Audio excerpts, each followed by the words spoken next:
Coucou tout le monde, on se retrouve aujourd'hui dans la seconde partie du guide complet du futur propriétaire. Et là on va vraiment s'axer sur deux points. Trouver le lieu de vie pour le cheval ainsi que trouver le cheval. Hein, quand même, parce que savoir les critères qu'on recherche, où est-ce qu'on va le loger, c'est très important. Mais quand même, il faut le trouver, ce fameux cheval. Alors, en premier, du coup, ça va être vraiment trouver le lieu de vie.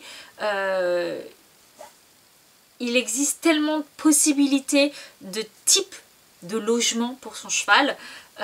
En box paddock, en box la nuit, champ la journée, en box terrasse, au champ, en champ en troupeau, champ en individuel, en écurie active, en paddock paradise. Enfin, en gros, il y a tellement de possibilités. À vous de voir dans ce qui pourrait être le mieux pour le cheval. Hein. On fait qu'un cheval, c'est un animal qui, en dehors que ce soit un animal qui soit fait pour être monté, pour être travaillé, c'est un animal qui a des besoins primaires. Donc en dehors de ça, à savoir ce que vous souhaitez, si vous préférez qu'il dorme au box la nuit ou au box toute la journée et qu'il sorte, la journée au paddock ou au pré, en individuel ou avec ses copains. Ou... Encore une fois, je ne suis pas là pour vous dire ce qui est mieux, parce que c'est pas à moi de vous dire ça. C'est à chacun de voir ce qu'il préfère. Et voilà, moi... quand je suis devenue propriétaire, j'ai mis ma jument en pension en box avec sortie paddock la journée, puisque c'est ce qui était proposé dans les écuries où j'étais avant et ce qui me paraissait être bien. Au final, j'ai cogité tout ça et j'ai passé ma jument en pension champ avec des copines, donc en troupeau, plus tard. Mais voilà, chacun fait ce qu'il veut. Mais c'est bien, avant d'avoir le cheval, de savoir où est-ce qu'on va le mettre. Et donc déjà dans quel type de pension. Et ensuite du coup, à partir du moment où vous savez si vous allez rechercher plus un box, une écurie active ou un champ, et bien trouver cette écurie, ce centre équestre là qui fait du coup ce genre de pension là. Donc moi j'ai été directement dans le centre équestre où je montais déjà, où j'ai monté pendant plus de 10 ans avant d'avoir Vanille. Je sais pas si c'est ce que je vous conseillerais ou pas, parce que entre centre équestre et écurie de propriétaire, c'est bien différent. Autant j'ai adoré mes années en tant que cavalière de club, autant je ne me suis pas vraiment retrouvée en tant que propriétaire, parce que eh bien, tous les endroits ne peuvent pas satisfaire tout le monde. Et surtout que dans un centre équestre, c'est surtout pour des cavaliers de club. Donc voilà, à voir tout ça. Et puis...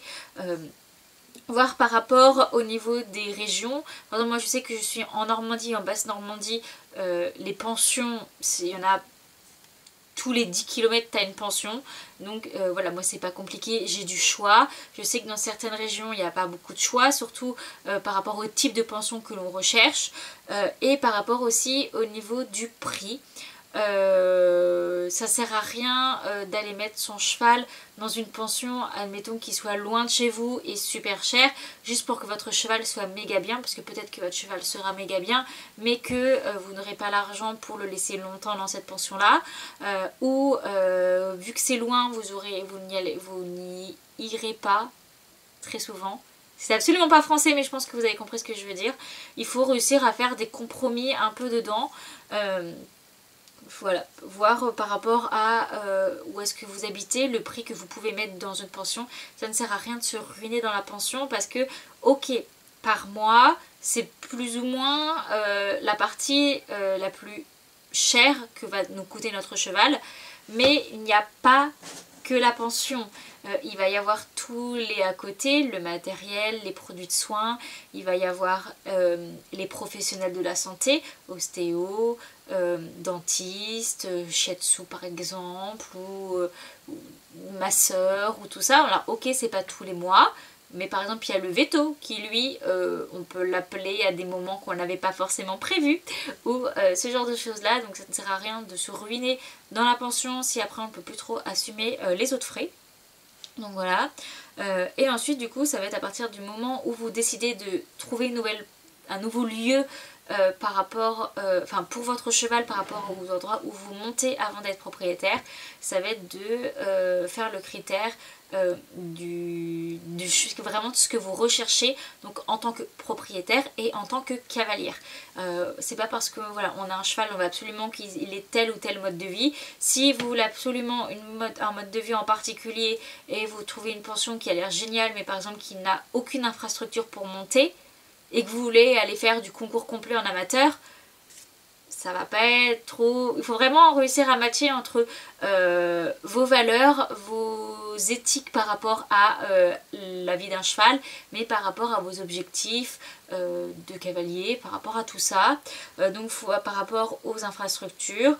Si je pourrais vous donner un petit conseil gratuit, faites attention au sol, parce que c'est quelque chose, notamment quand on devient propriétaire, on ne fait pas forcément attention, mais faites vraiment attention sur quel sol vous allez travailler au quotidien vos chevaux. Autant vous allez en concours sur une piste qui est pas ouf, ok, c'est une fois.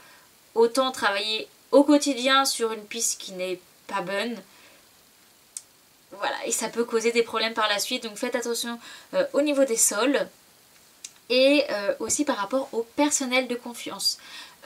Donc je parle dans cette partie-là de toutes les personnes qui vont travailler, qui vont travailler au quotidien avec votre cheval. Ça peut être le propriétaire des écuries, ça peut être les employés, les moniteurs, les monitrices, tout ça sans forcément parler vraiment de professionnels de santé. Parce que les professionnels de santé ne voient pas votre cheval au quotidien, alors que le gérant de la pension, le palefrenier, la groom, ou voilà, ils vont même voir votre cheval plus souvent, plus longtemps que vous. Donc il faut vraiment avoir confiance en eux, que s'il y a un problème, ils vous contactent, ou s'il y a un problème vraiment grave et que ça ne peut pas attendre que vous vous rendiez sur place, qu'ils puissent faire par exemple une piqûre de calmagine ou appeler le veto à votre place, ou tout ça si par exemple vous êtes en vacances ou vous êtes au travail et il vous faut du temps pour vous rendre aux écuries, tout ça. Il faut pouvoir avoir confiance aux personnes qui travaillent dans les pensions des chevaux. Si bien évidemment tout ça c'est si vous décidez de mettre votre cheval en pension. Vous pouvez, si vous avez un terrain chez vous, avoir la possibilité de mettre votre cheval chez vous. Là moi pour le coup je ne suis pas là pour donner des conseils puisque ce n'est pas mon cas et je ne saurais pas comment vous aiguiller, mais dans ce cas là allez voir des chaînes un peu dédiées, comme notamment Carly est une cavalière qui elle a fait beaucoup de vidéos axées sur propriétaire à la maison avec ses chevaux chez elle, et elle sera beaucoup plus à même à parler de tout ça, alors que moi c'est un milieu qui est totalement inconnu pour moi, donc je parle de ce que je sais et je n'ai pas envie de donner des conseils faux, voire même dangereux dans un contexte que je ne connais pas. Mais du coup voilà, vraiment être sûr d'avoir trouvé le lieu de vie idéal pour votre cheval. Alors par exemple comme moi, j'ai trouvé le lieu de vie idéal après avoir acheté la jument. Ça peut se faire dans ce cas-là aussi, parce qu'on peut trouver sur le papier en théorie une pension géniale, et une fois qu'on y met son cheval, au bout de 3 mois on se rend compte que c'est pas ouf. Mais voilà, c'est dans les premiers mois, la première année, il va falloir se trouver du coup cette pension où on se sent bien en tant que personne, en tant que cavalier et en tant que propriétaire, pour que son cheval lui-même s'y sente bien. Et donc on va parler donc de la recherche du cheval. Comment on recherche un cheval? Oui, comment on fait? On toque à la porte du voisin, coucou, t'aurais pas un cheval à me vendre? C'est compliqué, mais à l'heure d'aujourd'hui, avec les réseaux sociaux, avec internet, avec les portables, tout le monde a un portable, tout le monde a... On peut très facilement se trouver un cheval. Ou du moins trouver des chevaux potentiellement qui rentrent dans nos critères. En premier, ça serait le bouche à oreille. Genre tout simplement vous demandez à des personnes de vos écuries, les propriétaires, un maréchal qui passe, voilà, est-ce que par exemple tu recherches un cheval de 10-12 ans pour aller faire du CSO amateur, est-ce que tu connais une écurie qu'en vend, machin, cela, ça peut passer comme ça.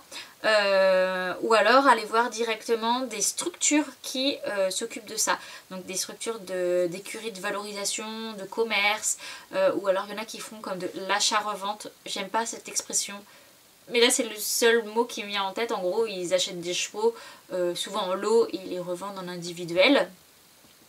Voilà, aller directement dans ce genre de structure, ça peut être pas mal pour voir plusieurs chevaux parce que ils en ont du coup une plus grosse quantité à vendre que si on achète à un particulier ou dans une petite structure qui vont sans doute en avoir juste un seul par an ou quelque chose comme ça. Demander à son coach aussi, les coachs connaissent d'autres coachs, d'autres écuries qui potentiellement en vendent. En concours, les coachs se parlent entre eux, il y a tout ça, donc c'est comme un bouche à oreille de coach. Ça peut, ils peuvent en entendre parler et ça peut être la perle rare trouvée dans l'écurie du coin. Ça peut être par rapport à, trouver dans des associations. Si vous recherchez, là ça va plus être par exemple des chevaux, je sais pas rescapés, mais c'est réformer des courses. Les trotteurs ou les pur sang, généralement, il y a beaucoup d'associations qui proposent le fait de récupérer le cheval des courses, ou non le revaloriser, le remettre en route dans une équitation un peu plus classique. Voilà, il y en a plusieurs qui existent. Là, moi, j'ai Trot qui vit ou Sauf qui peut. Je sais plus c'est exactement lequel nom qui est donc une écurie de réformés de trotteurs, il me semble.